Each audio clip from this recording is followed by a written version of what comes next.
अस्सलाम वालेकुम। वालेकुम सलाम। शर्मा बड़ा रहे हैं भाई ने सारा ने कोई टेंशन नहीं। कोई गल नहीं खैर। अच्छा नाम की दस्या? मेरा नाम राशिद। राशिद किहड़ी जगह तो आए ने? मियां चन्नू से। मियां चन्नू। किन्ने बच्चे लैके आए ने? 3 जानवर जी। माशाल्लाह तेरे तीने जानवर बड़े ही सोहने ने और अच्छा माल है। खूबसूरत जानवर। हाँ जी खूबसूरत जानवर ने, कोई शक नहीं है। ते खीरे ने दोंदे ने? 2 जानवर 2 दाने ने, एक खीरा है। ए खीरा बाद 2 दोंदे ने। अच्छा ए जोड़ी दोंदी जोड़ी दोंदे ने, ए खीरा बच्चा। ए खीरा यार परे करी नू मड़ा कर भैया ऐश खत्म कर। अच्छा इन्हां दा की मंगना तिन्ना दा ही? तिन्ना दा मुल्क कर रहे 14.5 लाख। 14.5 लाख। एदा कल्ले कल्ले दा दस, एदा की मंग रहे? ए कर रहे 6.5 लाख। ए खीरा? हां जी 6.5 लाख रुपया जी। एदा वजन कितना होएगा गोश्त? वजन दा होगा 6 मन गोश्त। 6 मन जी। और एदा अब चकाल एदा कल्ले दा की मंग रहे? एदा 5 लाख। 5 लाख रुपया जी। एदा वजन कितना? एदा है 4 मन उत्ते 4.5। 4.5 और एदा मुल्क कर रहे 3.5। 3.5 लाख। एदा मतलब वो कितना गोश्त है? एदा गोश्त एदा 4.5 मन 4 मन पक्का जानवर है। देखो फ्रेंड बच्चे अच्छे और गाल नहीं है। हाँ हाँ प्रिंट अच्छा है। वजन नहीं फ्रेंड ना बच्चे विकते। हाँ जी इसी तरह ठीक हो गया। इधर अगे आओ कैमरा। जी नंबर दसो अपना। नंबर है 0306 33 35 115 जी। तुसी मुलाजम है जी? नहीं भाई वाले मामू है जी, सीर है। अच्छा थोड़ा भाई वाली है जी जी। 2 जने तुसी 3 बच्चे लेके? 3 बच्चे लेके। सही है। किहड़ी मंडियां कर रहे हैं? असि मुल्तान लुडन ये 2 मंडियां कर रहे हैं।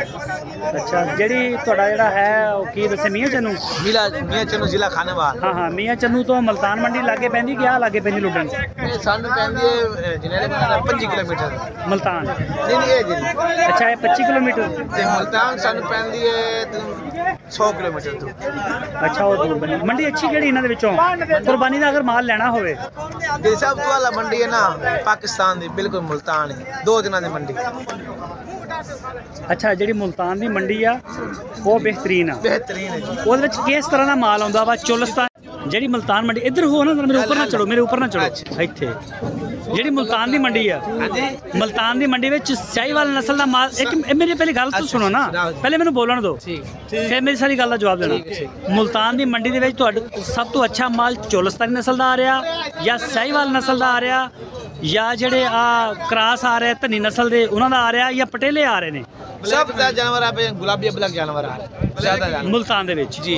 ब्लैक ऐसे जानवर ब्लैक फुल नस्ल वाले जानवर ही आ रहे हैं। ए मुल्तान ही जाने ने इंशाल्लाह जी। ए मुल्तान लेके जाने? हां इंशाल्लाह। ये भी ਤੁਹਾਡੇ ਨੇ? ਇਹ ਆਪਣੇ ਨੇ। ਉਹ ਵੇਖੀ ਯਾਰ। ਅੱਛਾ ਇਹਨਾਂ ਦਾ ਕੀ ਰੇਟ ਆ ਤੇ ਖੀਰੇ ਦੋਂਦੇ ਨੇ ਇਹਨਾਂ ਦਾ ਕੀ ਹਿਸਾਬ? 2 ਚੋਗੇ ਨੇ ਜੀ। ਇਹ ਚੋਗਾ ਇਹ ਚੋਗਾ ਇਹ 2 ਦੰਦ। ਇਹ 2 ਦੰਦ ਬਾਕੀ ਚੋਗੇ। ਇੱਕ ਮਿੰਟ ਯਾਰ ਇੱਕ ਛੋੜ ਦੇ ਯਾਰ।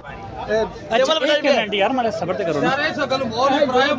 अच्छा जी जी ए की मांग रहे इन्हां दा? की मांग रहे? 11 लाख रुपया। 11.5 लाख रुपया जी जी। 4 दांत बच्चा है सही। आ दूसरे दा ए जोड़ी दा मांग रहे 13 लाख। जोड़ी दा 13 लाख जी सही है। नस्ल केड़ी दे विच है? ये नस्ल ने प्योर चोलस्तानी। प्योर चोलस्तानी और बहुत हाई डिमांड नहीं दे रही जी। पैसे बहुत हैं? मुल्तान दी करेंगे 16 लाख। लगे किने इन्हां दे लगे किने लगे 7.5 लाख। 7.5 लाख गया ऐसे मंडी इसे मंडी खरीदा ये तो इतने दा ले आए। अच्छा अच्छा जी मुल्तान दी मंडी तुसी दस दे कि माल बड़ा अच्छा आ रहा। हां जी। रेट केड़ी मंडी दे अच्छे आ खरीदार वास्ते? खरीद वास्ते क्या बिल्कुल रेट जिन्हें अच्छा खरीदना हां आ मंडी ठीक ओदे वास्ते सही है ठीक है। ते जिन्हें बेचना जानवर ले जाएंगे तो हम 10000 रुपए खर्चा एक जानवर पे पा जाएंगे मंडी दा जी मुल्तान वाली दा। हां फिर 10000 उत्ते रख के बेचेंगे। हां अच्छा वो मंडी वड्डी ओदे खर्चे ज्यादा ने। बनाइए वीडियो भाई यार हम खाइए। क्या नाम की दस्या सी? राशिद। ठीक हो गया राशिद भाई बड़ी मेहरबानी। ओके अल्लाह हाफिज़।